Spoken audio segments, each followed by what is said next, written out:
What's up, Ninja Nerds? In this video today, we're going to be talking about esophageal motility disorders. Before we get started, I really urge you guys to take a second, go down the description box below, check out the link to our website where we got some great notes and illustrations that I think are crucial to understanding this topic as we go through it together. Also, if you guys like this video, it makes sense, it helps you, please support us by hitting that like button, commenting down in the comment section, and please subscribe and keep telling people about us. Hopefully we can continue to help out other students as well. But without, talking anymore, let's get to talking about esophageal motility disorders. So with esophageal motility disorders, it's super basic. The esophagus is having a problem being able to peristaltically move things like food and fluids down the esophagus into the stomach. Now, if we really were to take a chunk of this esophagus and zoom in on it, really when we talk about motility disorders, it's a disorder of two things. It's a disorder really of the nerves that are supplying the esophagus, or it's a disorder of the muscle that is within the esophagus. So it's either a disorder of the two things, the nerves or the muscles of the esophagus. Now, if you cause muscular or neural dysfunction of the esophagus, what's the predominant feature that you'll see in these patients? The predominant feature from, again, neuromuscular dysfunction, the primary feature that I want you to associate this with is going to be dysphagia. So it's going to be difficulty with swallowing. This is a super common problem with neuromuscular dysfunction of the esophagus. Probably the most common chief complaint. Now the dysphagia is actually even a little bit more particular because it's for things like solids and liquids. Now, to take a quick second here, I need to talk about this because this will come up with one of the actual types of esophageal motility disorders. These nerves, so here we're actually zooming in at the bottom part here, this red is the lower esophageal sphincter. It's a muscle. So if you have a dysfunction of that, obviously you're gonna have problems with this disorders. But nerves innervate this. And these nerves, I'm just zooming in on these here, they release something called nitric oxide and vasoactive intestinal peptide. You know what these chemicals are supposed to do? These chemicals are naturally supposed to inhibit this muscle. It's supposed to relax it. So if you damage the nerves, what do you do to the nitric oxide and the vasoactive intestinal peptide? If you damage these nerves, you'll decrease the VIP, you'll decrease the nitric oxide, and so subsequently, what will you do to that actual muscle? You'll stimulate the life out of it, and it'll be super contracted and high tone. There's one disease that can do that. So the disorders of motility disorders of the esophagus is either neural dysfunction, such as this, or muscle dysfunction, such as the smooth muscle of the actual esophagus is jacked up. We'll talk about that in more detail. But the things that I want to go into is what are some of the scary complications of esophageal motility disorders? Well, we know dysphagia is one big thing, but this may seem weird, but you have a very high risk of esophageal cancer with these motility disorders. So if esophageal cancer, now with the esophageal cancer risk, this is usually particularly a two type of disorder cause. One is, we'll talk about these later, but one I want you to think about right now is called achalasia. Achalasia can definitely increase the risk of esophageal cancer. And the other one is esophageal scleroderma. You'll get their mechanisms a little bit later, but I'm just kind of cueing you in that the risk of esophageal cancer goes up in achalasia and in esophageal scleroderma. The next one here is probably pretty obvious. If you can't move food or fluids down, right? This is inhibited because the muscles or the nerves are all jacked up. Where is the food and the fluids going to go? It is going to pop right into the airway, and you definitely increase the risk of aspiration. So aspiration risk goes up. And so these are the other things that you really want to be careful of in patients with esophageal motility disorders. All right, now what I want to do is I want to go through the patients who come in who complain of, man, I'm having really difficulty with swallowing. And because of that, I can't swallow foods, I can't swallow liquids. You want to figure out what is the cause of that. Let's talk about those.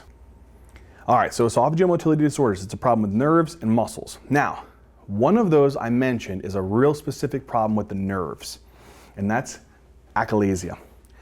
Achalasia is a very interesting motility disorder. Out of all of these, it's probably the most important one and the one that you'll get tested on. The mechanism behind this is actually kind of important. So you see these nerves here that I'm representing in purple? These are the ones that are damaged, but I want you to focus really hard in on the area of the lower esophageal sphincter. So the problem with these is you have damage to the myenteric plexus. That is what happens here. So there is a decrease, if you will, in which particular structure? The myenteric plexus. Now, if you decrease the function of the myenteric plexus, you have less what chemicals? Nitric oxide and vasoactive intestinal peptide. If you have less of these, can you have what do you do to the actual lower esophageal sphincter now? Do you actually increase the tone or decrease the tone? Well, naturally, these are supposed to do what? Inhibit them. But now you're having less of these, so you're actually going to lead to an excessive stimulation. So you're going to increase the lower esophageal sphincter tone. Now, what's the problem with that? If you increase the lower esophageal sphincter tone, you can't get a dang thing through this esophageal sphincter. Everything upwards, the pressure rises. And so you're going to have a super high pressure in the esophagus. And what do you think it does to this poor wall? It dilates this wall. And then as you dilate the wall of the esophagus, guess what else you do to the actual mid and distal esophageal motility? Over time, that high pressure will decrease the esophageal motility of mid and distal portion.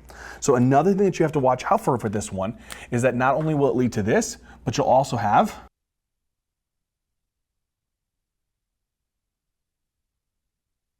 these are the two things that you will have. Again, you'll have a high lower esophageal sphincter tone and you'll have decreased motility of the mid-distal esophagus. And that's because of this crazy high pressure. Now, achalasia. One of the ways that they try to mess with you on the exam is the causes. Oftentimes it's idiopathic, we don't know. But anytime they can add in a crazy, crazy thing, they will. And so one of the secondary causes of achalasia is a nasty bug. It's called Trypanosoma cruzi. Remember that one. Now, Trypanosoma cruzi can lead to a very classic triad. The triad is megaesophagus via achalasia, megacolon, and dilated cardiomyopathy. That is the triad. Remember that. All right, the next one here is diffuse esophageal spasm. This one's very interesting. All right, so I want us to kind of go with this kind of constant flow here. What is it doing to the tone of the lower esophageal sphincter? What's it doing to the motility of the mid-distal esophagus? Thankfully, there's no effect on the lower esophageal sphincter tone. It's completely normal, so remember that. But what is wrong with this disease is, look at this. And this one is super dilated and super tight. And this one, you're contracting all over the dang esophagus. The motility is super hypercontractile. You have an insane high motility of the actual mid-distal esophagus. But the problem is the motility is super, super disorganized. And that's why you get dysphagia and an intense chest pain. So again, very, very high motility of the mid-distal esophagus, but it's unorganized.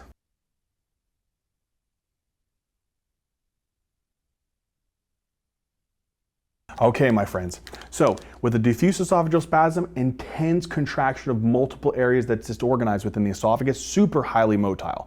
But the problem is that it's not organized, and then again, lower esophageal sphincter tone is completely normal. What's the mechanism behind this? We don't really know why the esophagus just randomly contracts in particular areas.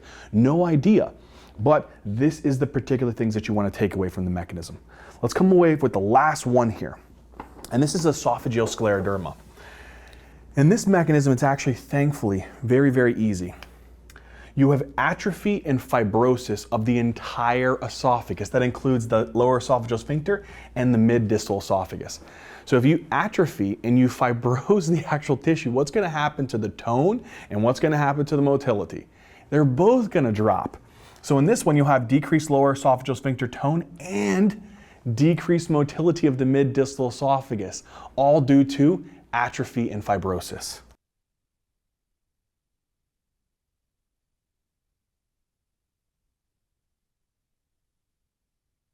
So again, with this patient who has esophageal scleroderma, look for atrophy fibrosis of the entire esophagus, low tone, low motility of that mid-distal esophagus.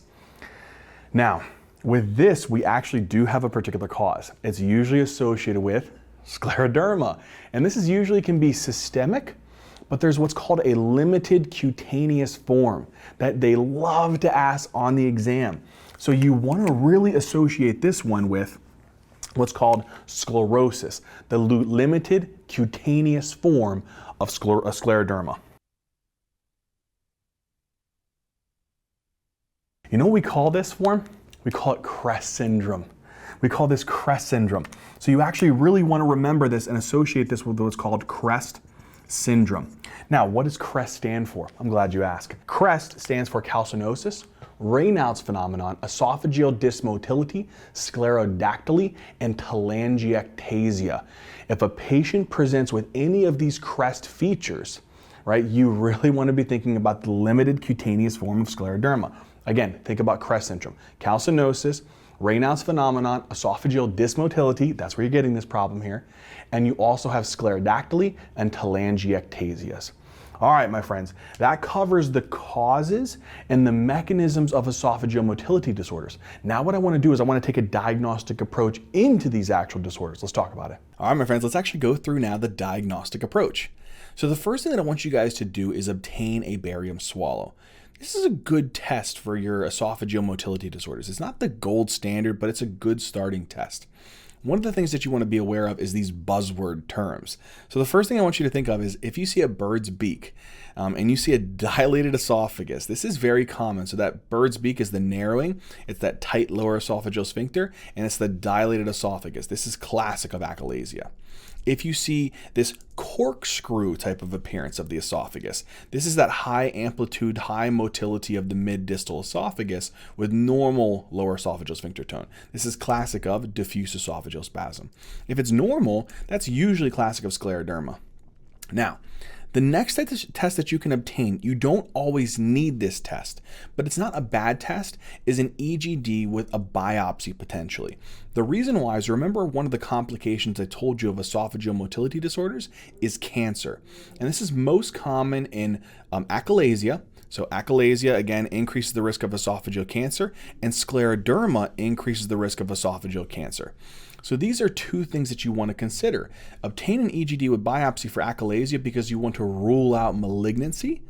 In diffuse esophageal spasm, the EGD will generally be normal, and in scleroderma, it actually may show muscle atrophy and fibrosis. But here we come to the Mac Daddy of the esophageal motility disorders approach. This is the manometry. This is the gold standard test. Now, when you obtain manometry, what I really want you to set your eyes on, because there's a lot here, is this right here. This is the pressure readings that are going to be coming from the esophagus. And basically, this is the upper, middle, lower, and then the lower esophageal sphincter. I want us to compare this with each type of motility disorder. So start first with achalasia. Achalasia we have here highlighted in red. I want you to compare at the upper, it's a little bit lower pressure. In the middle, lower, and in the lower aspects, it's very, very low. So in the mid-distal esophagus, the motility is significantly decreased. And then look at the lower esophageal sphincter pressure. It's crazy high in comparison to normal. So these are the features that are suggestive of achalasia.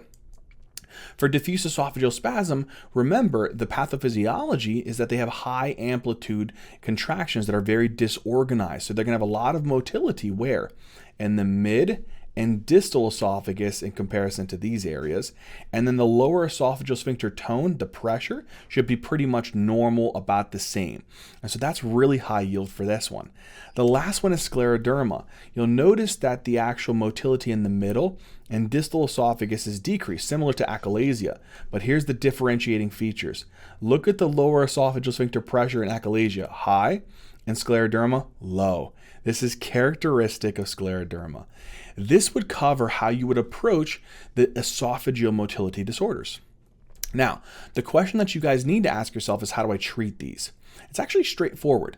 So first one is achalasia. The first thing I need you to know is there's medical therapy, and this is really to relax the lower esophageal sphincter and kind of reduce the pressure in the area. You can use calcium channel blockers or you can use nitrates. But believe it or not, this is not effective. And so we often go to surgical therapy for these patients. There's three types. One is pneumatic dilation. This is actually very interesting. So here you have a very tight lower esophageal sphincter. You take this catheter, you put a balloon, and then you kind of just open that thing up. And it can restore some flow back into this area, which is very helpful.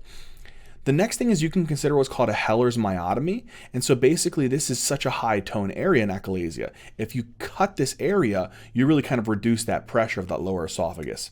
And so that's very, very helpful. This is great in patients that can be very beneficial if they're a good surgical candidate. The last one is going to be the botulinum toxin ingestion. And this is good because it also will relax that lower esophageal sphincter. You actually take this injector, inject the botulinum toxin into this area, and it will relax that muscle. So that's another way that you can go about for achalasia. For diffuse esophageal spasm, here's the thing. We can do calcium channel blockers or nitrates. Believe it or not, this is first line. For achalasia, this is first line. So that's very, very important.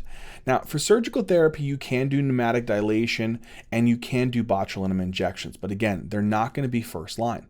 The last one is scleroderma. Really, the whole purpose of scleroderma is because you decrease the lower esophageal sphincter pressure, you actually have a very high risk of reflux esophagitis. And this is important to treat that with a PPI. There really is no specific type of surgical therapy.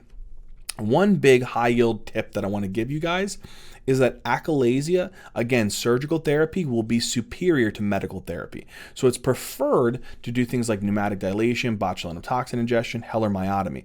If they're not a good kind of surgical candidate, then you can go to these. For diffuse esophageal spasm, you flip it. It's actually preferable to do calcium channel blockers and nitrates as compared to the surgical therapy. All right, my friends, that covers the treatment of esophageal motility disorders, and that covers this video on esophageal motility.